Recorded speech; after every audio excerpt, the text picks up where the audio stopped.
BJP core committee की बैठक में कई नामों पर लगी मुहर। सूत्रों के मुताबिक गुजरात चुनाव में बीजेपी के कई दिग्गज और पुराने नेताओं का टिकट कट सकता है। पूर्व CM Vijay Rupani, senior leader Nitin Patel, Saurabh Patel जैसे नेताओं की टिकट कटना तय माना जा रहा है। 20 से 25% विधायकों का टिकट कटेगा। कांग्रेस से बीजेपी में आए हार्दिक पटेल और अल्पेश ठाकुर को टिकट मिलना लगभग तय। पूर्व कलेक्टर महेंद्र पटेल को भी मिल सकता है टिकट।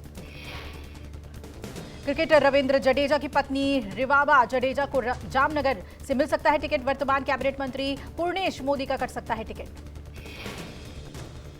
गुजरात चुनावों को लेकर आज बीजेपी केंद्रीय चुनाव समिति की बैठक। दिल्ली में बीजेपी मुख्यालय में होगी बैठक। कांग्रेस कोर कमेटी में तय नामों पर लगेगी मुहर। बैठक में गुजरात के उम्मीदवारों के नाम पर आज बीजेपी केंद्रीय चुनाव समिति मुहर लगा सकती है। शाम 6 बजे बैठक होगी। बैठक में गुजरात के मुख्यमंत्री भूपेंद्र पटेल और प्रदेश अध्यक्ष सीआर पाटिल भी हिस्सा लेंगे। सूत्रों के मुताबिक खबर है कि पीएम मोदी भी चुनाव समिति की बैठक में शामिल हो सकते हैं। एमसीडी चुनाव को लेकर सीएम अरविंद केजरीवाल की पार्टी नेताओं के साथ अहम बैठक। सीएम केजरीवाल के घर एमसीडी पर बैठक जारी है। एमसीडी चुनाव की तैयारियों की समीक्षा हो रही है। एमसीडी चुनाव में कूड़ा अहम मुद्दा बन गया है। आम आदमी पार्टी ने बनाई रणनीति। कूड़े से जुड़ी समस्याओं को सुनेंगे और उनके समाधान पर चर्चा करेंगे। एमसीडी चुनाव से पहले दिल्ली में कूड़े पर सियासत जारी। गाजीपुर लैंडफिल साइट पर पहुंचे मनीष सिसोदिया। गाजीपुर में कल कूड़े की साइट के पास की दीवार अचानक गिर गई थी। गाजीपुर लैंडफिल साइट पहुंचे मनीष सिसोदिया ने कहा, दिल्ली में आगे कोई कूड़ा ग्राउंड नहीं बनने देंगे। आपके पास कूड़ा हटाने का पूरा प्लान है, बीजेपी के पास कूड़ा हटाने का कोई प्लान नहीं। पूरी दिल्ली का बुरा हाल है। पूरी दिल्ली का बहुत बड़ा मुद्दा है ये। और इस बार नगर निगम का चुनाव लोग इन्हीं कूड़े के पहाड़ों को देख के देंगे। नगर निगम के चुनाव में भारतीय जनता पार्टी के कूड़े को हटाने के लिए वोट देंगे आम आदमी पार्टी। हिमाचल चुनाव में कांग्रेस ने कमर कसी। कांग्रेस के राष्ट्रीय अध्यक्ष मल्लिकार्जुन खड़गे की आज हिमाचल प्रदेश में 2 रैलियां। खड़गे शिमला और सोलन में चुनावी जनसभाएं करेंगे। रणदीप सिंह सुरजेवाला आज धर्मशाला में एक जनसभा को संबोधित करेंगे। साथ ही हरियाणा के पूर्व मुख्यमंत्री भूपेंद्र सिंह हुड्डा आज लाहौल स्पीति में चुनावी जनसभाएं करेंगे। आम आदमी पार्टी आज हिमाचल प्रदेश में रोड शो करेगी। आपके रोड शो में सांसद संजय सिंह, फतेहपुर में पार्टी के उम्मीदवार राजन सुशांत के समर्थन में रोड शो में शामिल होंगे। पंजाब सरकार में मंत्री अनमोल मगन मान नालागढ़ और पांवटा साहिब में आप प्रत्याशी के समर्थन में रोड शो करेंगी। हिमाचल प्रदेश में 10 नवंबर की शाम को चुनाव प्रचार थम जाएगा और केवल डोर टू डोर प्रचार ही होगा। जस्टिस डीवाई चंद्रचूड़ बने देश के 50वें मुख्य न्यायाधीश। राष्ट्रपति द्रौपदी मुर्मू ने राजभवन में शपथ दिलवाई। 16वें चीफ जस्टिस वाईवी चंद्रचूड़ के बेटे हैं डीवाई चंद्रचूड़। शपथ ग्रहण समारोह में पीएम मोदी, उपराष्ट्रपति धनखड़ समेत तमाम गणमान्य लोग मौजूद रहे। चीफ जस्टिस चंद्रचूड़ का कार्यकाल 10 नवंबर 2024 तक रहेगा। जस्टिस डीवाई चंद्रचूड़ ने पूर्व chief justice of India UU Lalit की जगह ली। जस्टिस ललित का सीजीआई के तौर पर 74 दिन का छोटा कार्यकाल था, जो 8 नवंबर को पूर्ण हुआ। देश की अतिरिक्त सुरक्षा को लेकर गृह मंत्री अमित शाह की अहम बैठक। आईबी अधिकारियों के साथ बड़ी बैठक में आंतरिक सुरक्षा पर चर्चा। बेंगलुरु को सौगात। पीएम मोदी 11 नवंबर को बेंगलुरु एयरपोर्ट पर बने टर्मिनल 2 का करेंगे उद्घाटन। बिहार विधानमंडल का शीतकालीन सत्र 13 से 19 दिसंबर तक चलेगा। विधानमंडल के शीतकालीन सत्र को लेकर कैबिनेट की मंजूरी। उत्तराखंड का स्थापना दिवस आज। सीएम पुष्कर सिंह धामी ने स्थापना दिवस पर एक कार्यक्रम में कहा, 22 साल में उत्तराखंड ने बहुत कुछ पाया। सीएम धामी ने कहा, उत्तराखंड को देश का सर्वश्रेष्ठ राज्य बनाने के लिए हम पूरी निष्ठा के साथ प्रयासरत हैं। आज उत्तराखंड में प्रधानमंत्री नरेंद्र मोदी के नेतृत्व में विकास के विभिन्न आयामों को छू लिया है। देर रात भूकंप के झटकों से हिली धरती। भारत, चीन और नेपाल में महसूस हुए तेज झटके। नेपाल में भूकंप से ज्यादा नुकसान। नेपाल में भूकंप के चलते घर गिरने से 6 लोगों की हुई मौत। नेपाल में एक के बाद एक 3 तेज झटके महसूस किए गए।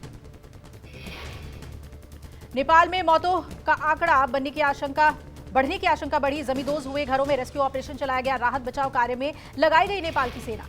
देर रात करीब 1:57 पर भूकंप के झटके महसूस किए गए। भूकंप की गहराई जमीन के 10 किलोमीटर नीचे थी। एपिसेंटर उत्तराखंड के पिथौरागढ़ से 90 किलोमीटर दूर पूर्व दक्षिण पूर्व नेपाल के मणिपुर में रहा। नेपाल के पीएम ने ट्वीट कर मृतकों के परिवार के लिए संवेदना जताई तो पीड़ितों के समुचित इलाज की व्यवस्था के निर्देश दिए।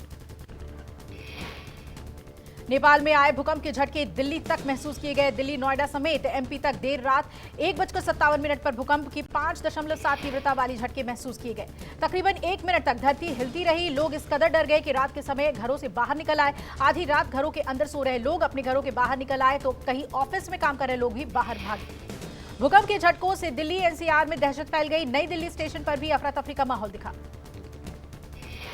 ठीक ठाक थे, महसूस हो गया था भाई जमीन हिल रही है। मैंने बताया इनको भाई जमीन हिली है। ये कह रहे भैया क्या हो रहा है, मैंने बोला 2 मिनट बैठ जाओ, कोई दिक्कत नहीं, हो सकता कहीं चक्कर वगैरह आ गया हो, लेकिन बाद में थोड़ा पता चला धरती। दिल्ली में प्रदूषण कम होने के बाद आज फिर से खुले दिल्ली के स्कूल। दिल्ली एनसीआर की हवा में सुधार दर्ज। भारी प्रदूषण को देखते हुए दिल्ली में प्राथमिक कक्षा के स्कूलों को बंद कर दिया गया था। नोएडा के स्कूल भी आज से खुल गए हैं। पिछले हफ्ते प्रदूषण के चलते कक्षाएं ऑनलाइन कर दी गई थी। हालांकि एनसीआर के शहरों की हवा बहुत खराब और गंभीर की श्रेणी में बनी हुई है। दिल्ली का AQI बहुत खराब श्रेणी में दर्ज किया गया है। नोएडा और गुरुग्राम में भी प्रदूषण बहुत खराब श्रेणी में है, पर हवा में सुधार के बाद तमाम पाबंदियों को हटा दिया गया है। आज चौथे दिन भी पुंछ राजौरी को कश्मीर घाटी से जोड़ने वाला ऐतिहासिक मुगल रोड बर्फबारी के चलते बंद। रास्ता बंद होने की वजह से स्थानीय लोगों की परेशानियां बढ़ी। युद्ध स्तर पर बर्फबारी को हटाने का काम जारी है, लेकिन लगातार हो रही बर्फबारी से सड़कों पर कई फीट बर्फ जमी और रास्ते में फिसलन होने की वजह से रोड को यातायात के लिए बंद कर दिया गया। पहाड़ी इलाकों में बर्फबारी ने मैदानी इलाकों में ठंड बढ़ा दी है। दिल्ली में 9 से 10 नवंबर तक पश्चिमी विक्षोभ के कारण अधिकतम तापमान में धीरे धीरे गिरावट होने का अनुमान है। पर्यटन स्थल नत्था टॉप में सीजन का पहला स्नोफॉल हुआ। कारोबारियों के चेहरे खिले। अभी पर्यटन स्थल पटनी टॉप में बर्फबारी का इंतजार है। कारोबारियों को नत्था टॉप समेत सनासर और पटनी टॉप में अधिक बर्फबारी की उम्मीद है। T20 वर्ल्ड कप में इंग्लैंड से सेमीफाइनल खेलने से पहले कप्तान रोहित शर्मा चोटिल हुए। रोहित शर्मा ने आज प्रेस कॉन्फ्रेंस करके अपनी हेल्थ का अपडेट दिया। कहा, आज ठीक महसूस कर रहा हूं। रोहित शर्मा के सेमीफाइनल खेलने पर संशय था, पर रोहित शर्मा ने कहा, सब ठीक है, चोट लगी थी पर अब ठीक हूं, किसी भी तरह की खतरे की बात नहीं। खिताबी मुकाबले में पहुंचने के लिए भारत की भिड़ंत इंग्लैंड से होगी। भारत इंग्लैंड के बीच कल सेमीफाइनल मुकाबला एडिलेड ओवल मैदान पर खेला जाएगा। राजस्थान के उदयपुर में एक घर में चोरों ने धावा बोला। लुटेरों ने आभूषण, कैश, घरेलू सामान लेकर फरार हुए। वारदात की सीसीटीवी फुटेज सामने आई। पहले तो चोरों ने घूम कर घर की रेकी की और फिर जब लोग सो गए तो चोरी की वारदात को अंजाम दिया। शोर मचाने पर घर वालों की पिटाई भी की गई। गुजरात के खेड़ा में एक ट्रेडिंग कंपनी के कपास के गोदाम में भीषण आग लग गई। देखते देखते गोदाम से आग की ऊंची ऊंची लपटें दिखने लगी। आग लगते ही अफरा तफरी मच गई। लोग अपनी जान बचाने के लिए दौड़ पड़े। फायर ब्रिगेड की कई गाड़ियों ने आग पर काबू पाया। उन्नाव पुलिस ने कार के अंदर बैठी एक महिला को गोली मारने वाले युवक को गिरफ्तार किया। गिरफ्तार आरोपी महिला का भांजा था। पारिवारिक विवाद की आशंका। कार सवार महिला पर कल युवक ने दिन दहाड़े ताबड़तोड़ गोलियां दाग दी थी। सरेराह हुए इस गोलीकांड से इलाके में हड़कंप मचा था। महिला की हालत नाजुक है। दिल्ली से सटे डासना से देवी मंदिर के महंत यति नरसिंहानंद सरस्वती का विवादित वीडियो सामने आया है। वीडियो में पीएम मोदी और कई महापुरुषों के बारे में आपत्तिजनक बातें की गई। सोशल मीडिया पर वीडियो वायरल हुआ। पुलिस ने मामले को संज्ञान में लिया। थाना मसूरी में केस दर्ज कर लिया गया है और पुलिस जांच कर रही है। बक्सर में अखंड भारत राष्ट्र निर्माण के संत समागम में पाक अधिकृत कश्मीर पर कब्जे की मांग उठी। पीठाधीश्वर रामभद्राचार्य महाराज ने कहा कि भारत को अखंड बनाने के लिए पीओके को कब्जे में लेना है। दिल्ली के लाजपत नगर में सनसनीखेज वारदात। अमर कॉलोनी इलाके में लूटपाट के लिए बुजुर्ग महिला की हत्या कर दी गई। घर में महिला अचेत हालत में मिली। पुलिस के मुताबिक लूटपाट के इरादे से मर्डर की वारदात को अंजाम दिया गया। पुलिस फिलहाल आसपास के सीसीटीवी कैमरों की फुटेज खंगाल रही है ताकि आरोपियों की पहचान हो सके। नोएडा के सेक्टर 49 में हैरान करने वाली वारदात। 22 साल की लड़की को 5वीं मंजिल से धक्का दिया गया। लड़की की मौत हुई। वारदात के बाद से खौफ में लोग। वारदात में शामिल युवक को गिरफ्तार कर लिया गया है। आरोपी युवक काफी समय से मृतका को परेशान कर रहा था। मृतका के भाई ने पुलिस में मामला दर्ज करवाया। कैच सॉल्ट्स एंड स्पाइसेस ने लॉन्च किया नया कैंपेन। कैच के नए कैंपेन में बॉलीवुड सितारे अक्षय कुमार और भूमि पेडनेकर नजर आएंगे। नए कैंपेन में कैच की नई पोजीशनिंग, क्योंकि खाना नहीं सिर्फ खाना नहीं होता, पर दिया गया है जोर। कैंपेन में अक्षय कुमार कहते नजर आ रहे हैं कि भारतीय सिर्फ खाने का मजा नहीं लेते बल्कि उसे जीते भी हैं।